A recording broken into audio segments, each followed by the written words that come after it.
Hey guys, how's it going? Hope you're doing well. My name is Crown, and today I'm going to read you some very interesting stories that I hope that you're gonna love. And now, without further ado, let's go!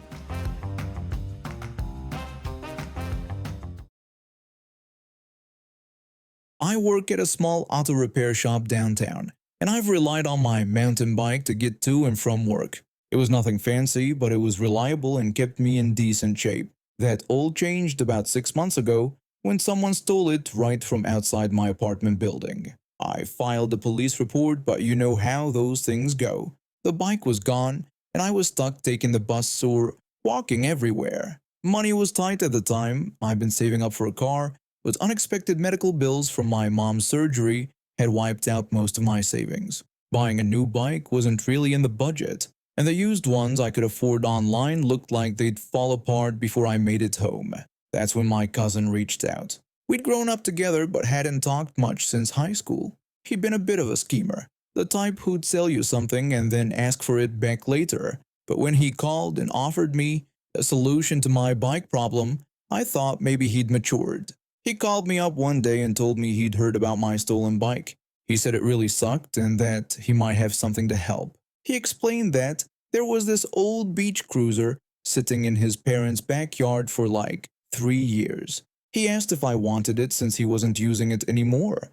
When I asked what the catch was, he said there wasn't one and that it was just taking up space. He said I'd actually be doing him a favor by getting it out of there. I should have known it was too good to be true, but I was desperate. The next weekend, I went over to his parents' house to check it out. His mom and dad were there when I picked it up and they seemed happy to see it go. His mom said she was glad someone was finally taking that rusty thing away. She said it had been an eyesore back there forever. His dad said my cousin had told him he didn't want it anymore, so it was all mine. He was just glad it would get some use. The bike was in terrible shape. The chain was completely rusted, both tires were flat and cracked, the seat was torn, and there was rust covering most of the frame. But I'd worked on bikes before, and I could see the potential underneath all that neglect. I spent the next 2 weeks working on it every evening after my shifts at the shop. I sanded off the rust, applied primer and paint, replaced the chain, bought new tires, and even got a new seat. It cost me about $40 in parts, but more importantly, it took hours of my time. When I was done, it looked like a completely different bike. It wasn't perfect, but it was clean, functional, and actually pretty nice looking. I was proud of the work I'd done and started riding it to work every day. That lasted exactly 2 weeks before my cousin showed up at my apartment one evening.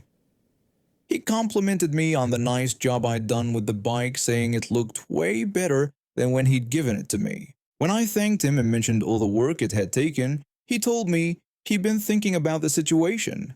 Then he dropped the bombshell that he wanted $60 for the bike. I reminded him that he'd given it to me and that he'd said it was just taking up space. He argued back that he'd given me a rusty piece of junk, but I'd turned it into something actually worth having. According to him, I now owed him money for making it look nice. We argued for 20 minutes, but he wouldn't budge. He kept insisting that since I'd improved the bike, I now owed him money for it. When I pointed out that he'd given it to me freely, he just shrugged and said things had changed. I was so frustrated that I posted about the whole situation on the Am I the Jerk subreddit. I needed to know if I was crazy or if my cousin was really being unreasonable. The responses were overwhelmingly on my side. People were calling my cousin everything from a scammer to a complete jerk. What I didn't expect was for one of his friends to see the post and tell him about it. My cousin went ballistic when he found out I posted our family business online. He called everyone in the family, ranting about how I'd embarrassed him on the internet. But here's the thing, when my family heard the whole story, they didn't take his side.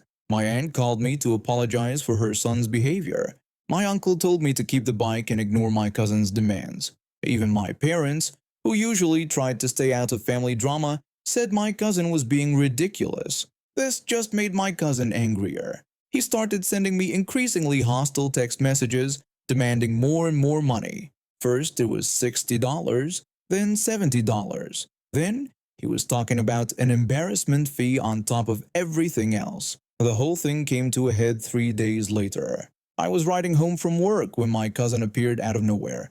He'd been waiting for me on the route I took. He confronted me and demanded to know where his $80 was. When I asked him about the increase from $60, he explained that was before I'd humiliated him online. He said there was now a jerk tax and that I owed him $80 right away. I told him I wasn't giving him any money. I explained that he'd given me that bike and I'd fixed it with my own time and money, so it was mine. He argued back that it wasn't mine and that I either needed to pay him or give him back his bike. I tried to ride around him, but he grabbed my handlebar and yanked me and the bike to the ground. I scraped my knee and elbow pretty badly on the asphalt. I yelled at him asking what the hell he thought he was doing and told him to get off me. But instead of backing off, he actually punched me in the face. I felt my nose crack and tasted blood immediately. While I was stunned and trying to figure out what just happened, he grabbed the bike and rode off on it. A woman who'd been walking her dog saw the whole thing and came over to help. She gave me some tissues for my bloody nose and helped me call the police. It happened right in front of a convenience store with security cameras pointing at the street. When the police arrived, I gave them my cousin's address and explained what had happened. They told me to go to the hospital to get checked out while they went to arrest him.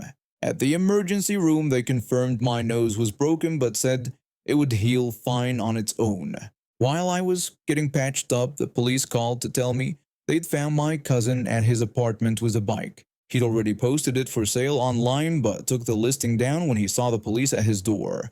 The officers asked if I wanted to press charges, and I didn't hesitate. Family or not, you don't assault someone and steal from them.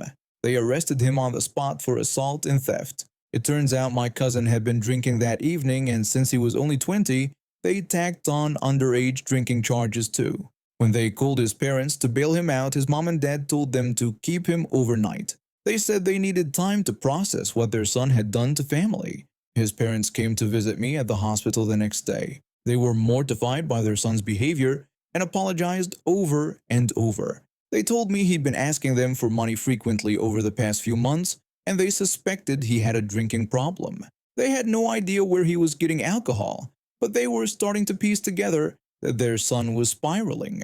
My boss gave me a few days off to recover, which was good because I looked like I'd been in a car accident. The police returned my bike and I was able to get back to my normal routine pretty quickly. My cousin, on the other hand, wasn't so lucky. Being in jail for 2 days meant he missed work without calling in, which was the last straw for his boss. A friend of mine who worked at the same company told me my cousin had been on thin ice for months due to constant tardiness and calling out sick. The arrest gave his manager the excuse he needed to fire him. Without a job, my cousin couldn't make rent on his month-to-month apartment and got evicted. He called his parents begging to move back home, but they weren't having it. Instead, they made him sleep in the hot, stuffy loft above their garage. No air conditioning, thin walls, and barely enough room to stand up straight. His mom called me a week later to update me on the situation. She told me that he kept blaming me for ruining his life, but she and his dad kept telling him that I didn't make him assault me and steal my bike. She said he'd done this to himself. When I asked how he was handling the charges, she explained that he wasn't taking it well. She mentioned that he had a court date next month for the misdemeanors and that his public defender said he'd probably get community service and probation if he pleaded guilty. She told me that she and his dad had told him they weren't paying for a private lawyer after what he'd done. The whole situation taught me that some people will try to take advantage of family relationships to get what they want.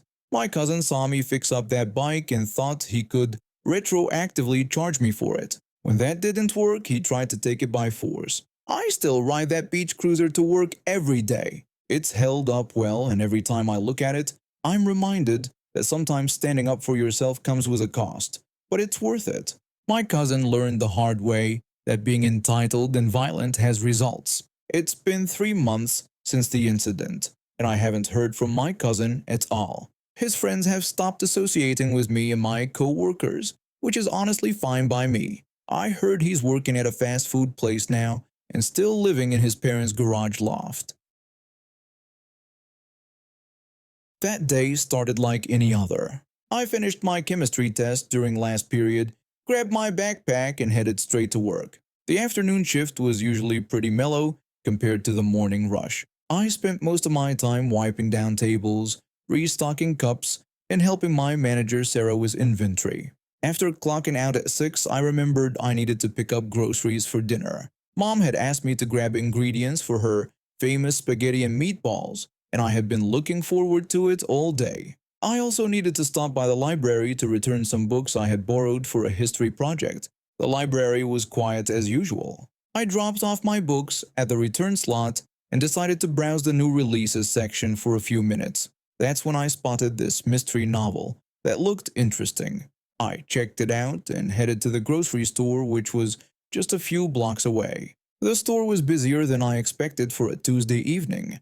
I grabbed a cart and started making my way through the aisles, checking items off my mom's list. Ground beef, onions, garlic, tomato sauce, pasta, the usual ingredients. I was in the produce section picking out some fresh basil when it happened. This woman was standing near the apple display, and I could feel her staring at me. At first, I thought maybe I knew her from somewhere, but when I looked over, she was completely unfamiliar. She looked to be in her 40s, wearing a purse and expensive-looking clothes. Her hair was perfectly styled, and she had this expression on her face like something smelled bad. I tried to ignore her and continued looking for the best basil leaves, but then she called out to me. She yelled and asked me where the bread was located in the store. I looked around thinking maybe she was talking to someone else, but there was nobody nearby except us. I figured she was just asking another customer for help, which seemed normal enough. I told her it was over in the bakery section, just past the deli counter. That's when things got weird.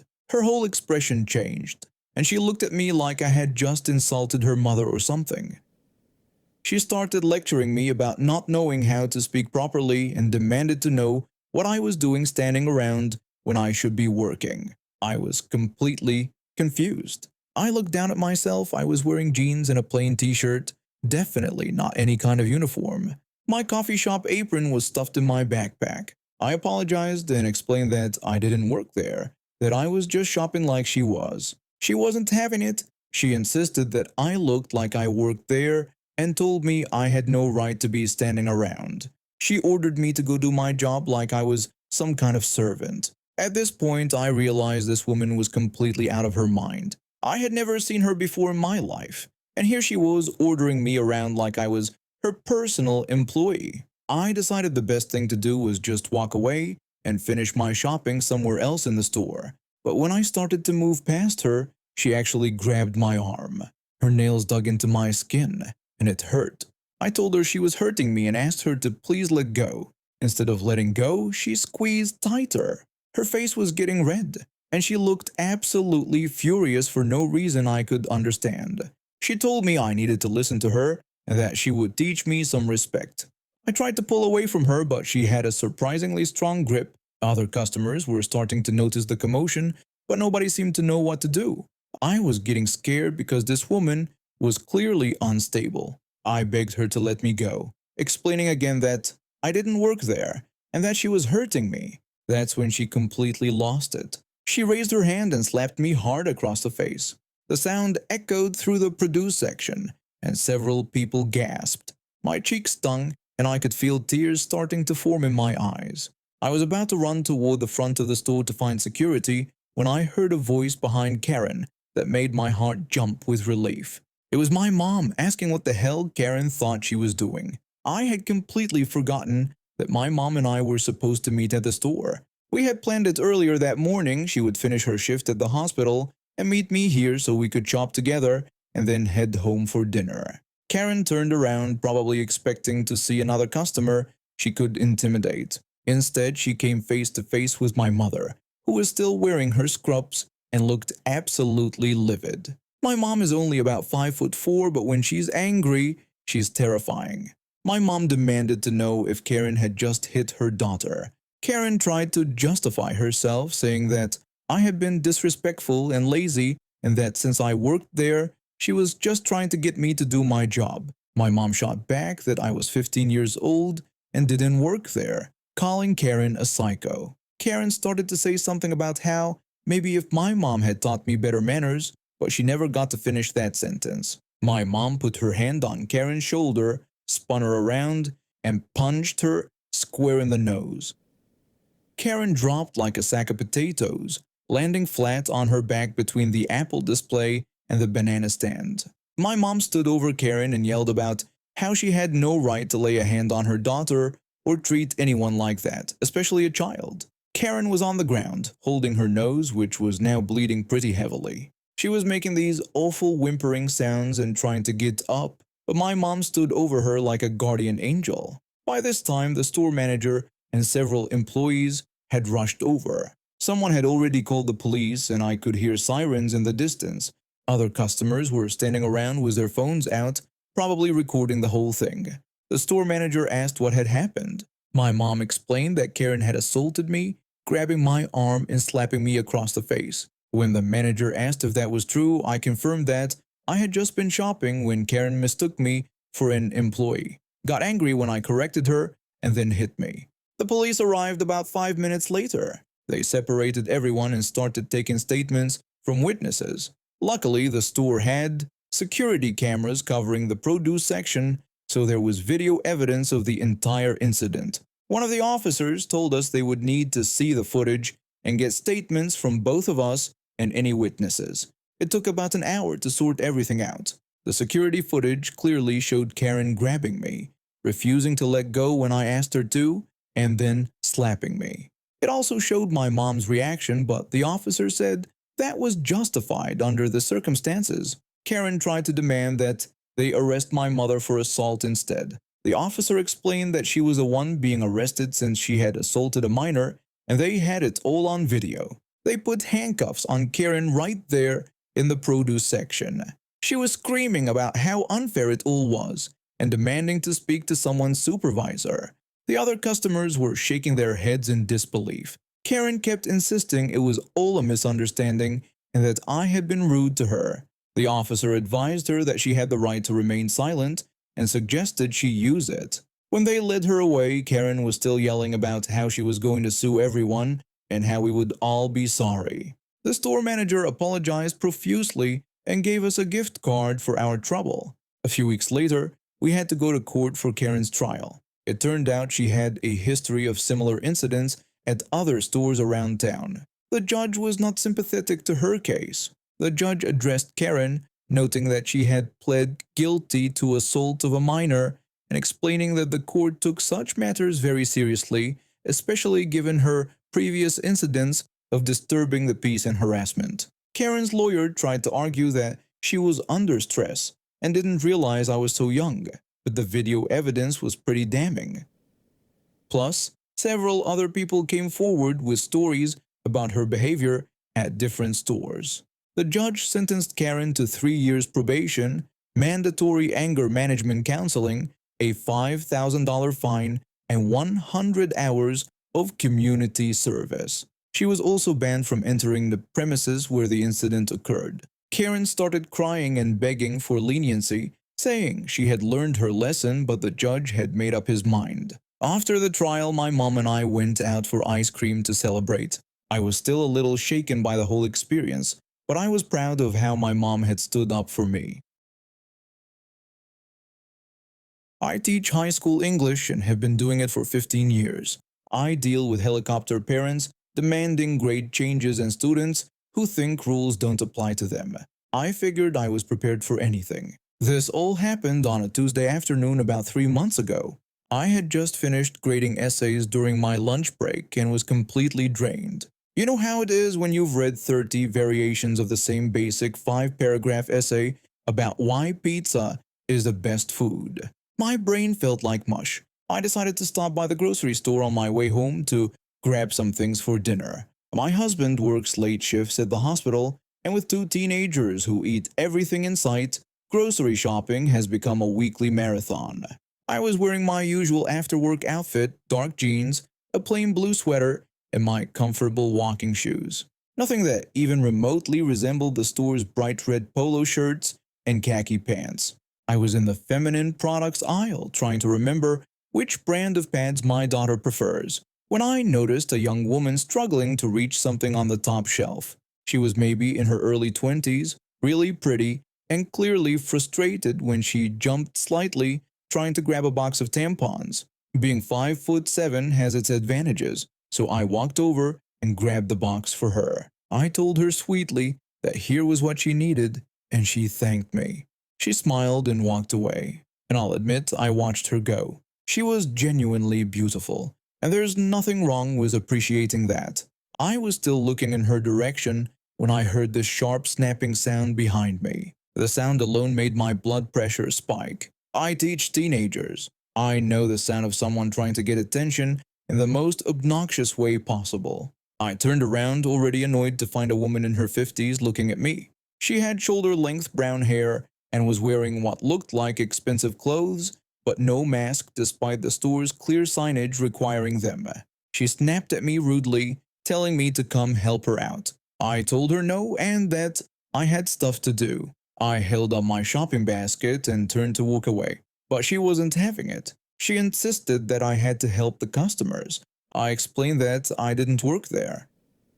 I was obviously shopping, holding a basket full of my own groceries, wearing completely different clothes from the employees, but this woman was apparently operating on a different level of logic. She argued back that yes, I did work there because I had helped that other lady and now I needed to come with her. She actually snapped her fingers again and started walking away, expecting me to follow like some kind of trained dog. The audacity was breathtaking. I've dealt with entitled parents who think their child C+ should be an A, but this was something else entirely. I went back to my shopping, grabbing some ground beef and thinking about what to make for dinner. I was comparing prices on pasta sauce when I heard footsteps approaching quickly from behind. She told me angrily that she had already told me to come with her. Before I could react, she reached out and pinched my right arm. Hard, like dig her nails in and twist hard. The pain shot through my arm and I saw red. Literally, saw red. I've never hit a student, never even raised my hand to my own kids, but in that moment, pure instinct took over. I smacked her hand away with everything I had and yelled at the top of my lungs, asking what the heck was wrong with her and telling her to never touch me again. She snapped back, telling me not to speak to her like that because she was a customer and I had to do what she said. I yelled back that I didn't work there, shaking my basket at her, hoping the visual would finally penetrate her thick skull. The commotion had attracted attention and I could see other shoppers stopping to stare. Then the manager appeared, followed by one of the employees. I recognized her immediately. It was Sarah, who had been in my sophomore English class 4 years ago. She was a sweet kid, always did her homework, and apparently now worked at the grocery store while going to community college. The manager asked what was going on, trying to calm everyone down. I told him that she had pinched me, while Karen immediately claimed that I had hit her and demanded that he fire me. The manager explained to her that I didn't work there and that she needed to wear a mask, then asked why I had hit her. I explained that she had pinched me first and rolled up my sleeve to show him the red mark on my arm. It was already starting to bruise, and you could see the little crescent shapes where her nails had dug in. Karen dismissed it as no big deal and kept insisting that I had hit her and needed to be fired. Sarah backed me up, confirming that I didn't work there and that they had already told Karen this multiple times. I could see Sarah was getting frustrated too. She'd always been patient in class, but she had her limits. The manager told Karen that they could review the security footage later, but he was going to have to ask her to leave. For a moment, Karen just stood there, silent. I thought maybe, finally, reality was sinking in. Maybe she'd apologize and slink away in embarrassment. Instead, she lost her mind completely. She actually tried to slap me. Me, a woman she'd never met, who'd done nothing but refuse to be her personal shopping assistant. I don't know how I managed it, but I somehow ducked out of the way. Unfortunately, poor Sarah was standing right behind me. The slap caught Sarah right across the face with a sound like a gunshot. Sarah staggered backward, her hand flying to her cheek, and I could see blood. Karen was wearing several chunky rings that had cut Sarah's skin. Without another word, Karen turned and walked toward the exit like she'd just won some kind of victory. The manager was already on his walkie-talkie calling security, but I was more concerned about Sarah. She was furious and started moving toward the door like she was going to chase Karen down and return the favor. I called out Sarah's name and told her not to do it. I grabbed her arm and she whipped around to face me. For a second, I saw the same look I'd seen from her in class when Bobby Martinez would interrupt her presentations. Pure, concentrated rage. Sarah asked me if I had seen what Karen did. I told her I knew, calling her sweetie, but urged her not to make things worse and to let security handle it. It wasn't the first time I'd had to talk a former student out of doing something stupid, and probably wouldn't be the last. Sarah took a deep breath and nodded, but she was still shaking with anger. By this time, security had caught up with Karen at the exit. The sound she made when they stopped her is something I'll never forget. It was like a banshee having a meltdown, this high-pitched shriek that probably shattered windows 3 blocks away. Every person in the store stopped what they were doing to stare. The manager was incredibly apologetic. He gave me a 30% discount on all my groceries and made sure Sarah got medical attention for the cuts on her face. Meanwhile, Karen was dealing with assault charges for hitting both of us. When I got home and told my husband what happened, he was shocked. He works in the emergency room, so he's seen plenty of crazy, but this was a new one even for him. My husband asked if she actually thought I worked there, even after I told her I didn't. I confirmed that she did multiple times and that when I wouldn't help her, she got physical. He just shook his head and muttered something about some people's kids. I found out later from Sarah that Karen had been in the store earlier that day, making a scene about returns. Apparently, she tried to return a dress she'd clearly worn. It had makeup stains and everything, and when they refused, she demanded to speak to the regional manager. Sarah said she'd been walking around the store for over an hour, snapping at employees and generally making everyone miserable. I guess I was just lucky enough to be the final straw that broke her brain completely. The assault charges stuck. Turns out the store's security cameras captured everything, including her pinching me and slapping Sarah. Karen had to pay fines, do community service, and was banned from the store permanently. And now we have reached the end of today's stories. Thank you for watching, and see you next time.